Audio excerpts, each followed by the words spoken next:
নমস্কাৰ, মই পাৰুল শইকীয়াৰ এটি নতুন ভিডিঅ' লৈ আপোনালোকৰ মাজলৈ আহিছোঁ। আজি ভিডিঅ'টোৰ বিষয়বস্তু হৈছে সম্পূৰ্ণ কেচবুকৰ ওপৰত। আজি কেচবুকখনো কেনেকৈ মই বনাইছোঁ তাকে আপোনালোকৰ আগত দেখুৱাম। কিন্তু তাৰ আগতে আপোনালোকক এটা মই কথা ক'ব বিচাৰোঁ। কেচবুকখন যদি সঠিক আৰু শুদ্ধকৈ বনাবলৈ হ'লে আপোনালোকে প্ৰতিবেদনখন শুদ্ধ আৰু সঠিককৈ বনাব লাগিব। যদি প্ৰতিবেদনখন শুদ্ধ আৰু সঠিককৈ বনাব নোৱাৰে তেতিয়াহ'লে আপোনালোকে কেচবুকখন বনাওঁতে অসুবিধা পাব। মই আজি আপোনালোকক প্ৰথম গোট খোলাৰ পিছতে কেচবুকখন কেনেকৈ বনায় সেই কথাটোৱে ক'ম বুলি ভাবিছোঁ। আপোনালোকে প্ৰথমৰ পৰা শেষলৈকে চাই থাকিব। যদি ভিডিঅ'টো চাই ভাল পায় লাইক, কমেণ্ট, শ্বেয়াৰ আৰু ছাবস্ক্ৰাইব কৰি দিব যাতে পৰৱৰ্তী ভিডিঅ'সমূহ আপোনালোকে পাই থাকে। প্ৰথম কেচবুকখন লিখিবলৈ যাওঁতে আপোনালোকে সভাখনৰ কথা চিন্তা কৰিব লাগিব। যিহেতু প্ৰথম গোট খোলোতেনে প্ৰথমতে আমি 10 গৰাকী বা 12 গৰাকী সদস্য লৈ গোট গঠন কৰোঁ। সেই 10-12 গৰাকী সদস্যৰ ভিতৰতে আপোনালোকৰ 200 টকাকৈ বৰঙণি সংগ্ৰহ কৰা হয়। যিহেতু বেংকত একাউণ্ট খোলা দুগৰাকী সদস্য যিগৰাকীয়ে দায়িত্ব সভানেত্ৰী সম্পাদিকা দায়িত্ব লয় তেখেতসকলৰ যাতায়াতী খৰচ আৰু বহী কাগজৰ খৰচ, চিলমোহৰৰ খৰচ যথেষ্ট খৰচ হয়। সেই খৰচখিনি বেংকত জমা কৰাৰ উপৰিও খৰচখিনি কৰিবৰ কাৰণে আপোনালোকে বৰঙণি সংগ্ৰহ কৰা হয়। সেই কেচবহীখনো আপোনালোকে কেনেকৈ লিখিব, প্ৰতিবেদনখনৰ অনুসাৰে আপোনালোকে কেচবহীখন বনাব লাগিব। তেতিয়াহে আপোনালোকে সেই কেচবহীখন শুদ্ধ আৰু সঠিককৈ আপোনালোকে বনাব পাৰিব।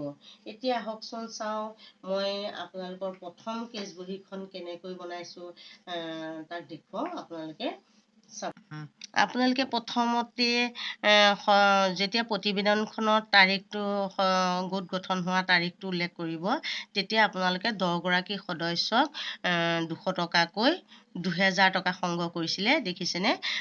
এমাউণ্টৰ ঘৰত 2000 টকা ভৰাব আৰু টোটেল এমাউণ্টৰ ঘৰত 2000 টকা ভৰাব।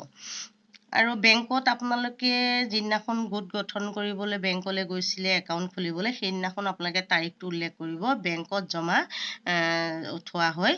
বেংকত জমা থোৱা হয় মই 500 টকা ধৰিছোঁ। আপোনালোকে যিমানটো টকা বেংকত জমা কৰে সিমান টকাই আপোনালোকে উল্লেখ কৰি ৰাখিব। বেংকৰ ঘৰত লিখিব এইটো বেংক বেলেঞ্চ, বেংকৰ ঘৰত লিখিব আৰু মুঠৰ ঘৰত টোটেল এমাউণ্টৰ ঘৰত আপোনালোকে লিখি ৰাখিব। এতিয়া আপোনালোকে চাওক মুঠ জমাটো আপোনালোকে লিখিব। 2000 টকাটোৱে আপোনালোকৰ মুঠ জমা। আপোনালোকে খৰচটো আপোনালোকে বেংকৰ ঘৰত যিটো আপোনালোকে জমা দিছিলে সেই বেংকৰ ঘৰৰ যিমান টকা দিছিলে সেই খৰচটো আপোনালোকে লিখিব। বেংকত জমা দিয়া হয় 500 টকা। মুঠৰ ঘৰত আপোনালোকে টোটেল এমাউণ্টৰ ঘৰত 2500 টকা, মানে 2000 টকা আৰু 500 টকা যোগ কৰি আপোনালোকে 2500 টকাটো লিখি ৰাখিব। এতিয়া আপোনালোকে জমা ঘৰটো বুজি পালে, জমা পৃষ্ঠাটো বুজি পালে। এতিয়া আহিব লাগিব আপোনালোকে খৰচৰ পৃষ্ঠা। এতিয়া আপোনালোকে কিমান তাৰিখে বেংকত পইচা জমা থৈছিলে সেই বেংকত জমা থোৱা তাৰিখটো আপোনালোকে উল্লেখ কৰিব। সেইমতে কিমান টকা জমা থ'লে আপোনালোকৰ এমাউণ্টৰ ঘৰত ভৰাব 500 টকা।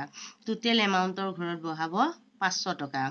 আৰু যাতায়াতী খৰচ দুগৰাকী সদস্যৰ মই 200 টকা ধৰিছোঁ। আপোনালোকে হয়তো বেছিও ধৰিব পাৰে, কোনো কথা নাই। আৰু টোটেল এমাউণ্টৰ ঘৰটো এনেধৰণেই বহাব। আৰু চিলমোহৰত আপোনালোকে মই 300 টকা ধৰিছোঁ। আপোনালোকে তাতকৈ বেছিও ধৰিব পাৰে বা বেছি ধৰিলেও কোনো কথা নাই। তাৰপিছতে আপোনাৰ বহী কলম বা কিবা অন্যান্য খৰচতো আপোনালোকে মই 200 টকা ধৰিছোঁ। আপোনালোকে তাতকৈ বেছিও ধৰিব পাৰে। সেয়েহে আপোনালোকে টোটেল এমাউণ্টৰ ঘৰটো আপোনালোকে তলত এনেকৈ লিখিব। মুঠ খৰচ আপোনালোকৰ মই 1200 টকা খৰচ মই দেখাইছোঁ। আপোনালোকৰ তাতকৈ বেছি হ'ব পাৰে।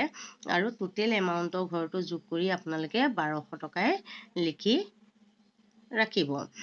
এতিয়া এঘৰ আপোনালোকে এৰিব। খৰচৰ ঘৰটোৰ পৰাই মুঠ এঘৰ এৰি পেলাই মুঠ জমা ঘৰটো আপোনালোকে জমা ঘৰৰ লাইনটো আপোনালোকে লিখিব 2000 টকা।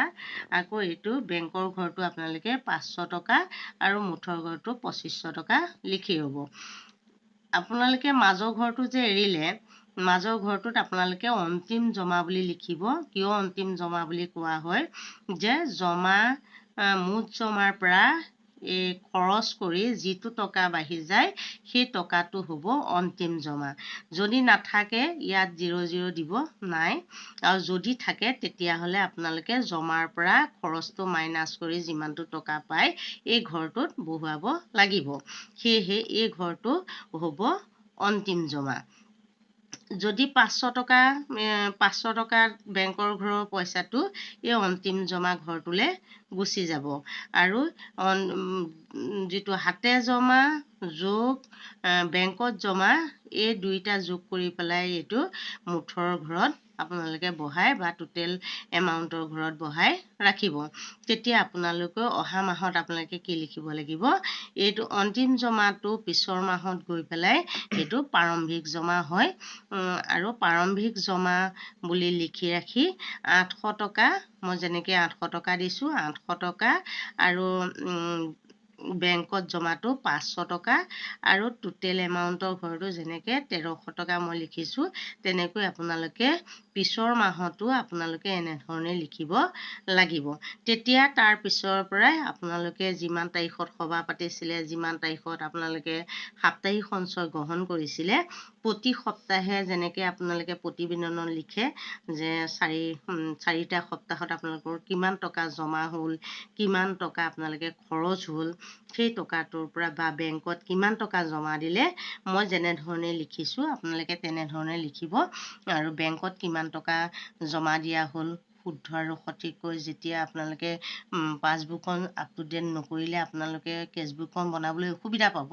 সেয়েহে প্ৰতি মাহে মাহে আপোনালোকে বেংকত টকা জমা দিব আৰু পাছবুকখন আপ টু ডেট কৰিব। তেতিয়া সঠিক তথ্যৰে আপোনালোকে কেছবুকখন বনাব পাৰিব। ধন্যবাদ। ভিডিঅ'টো শেষলৈকে চোৱাৰ বাবে আপোনালোকক অশেষ ধন্যবাদ দিছোঁ। পৰৱৰ্তী ভিডিঅ'সমূহ চাই পাই থাকিবৰ কাৰণে আপোনালোকে লাইক, কমেণ্ট, শ্বেয়াৰ আৰু ছাবস্ক্ৰাইব কৰি দিব। বেল আইকনটো টিপি দিব যাতে মোৰ নতুন নতুন ভিডিঅ'সমূহ আপোনালোকে পাই থাকে।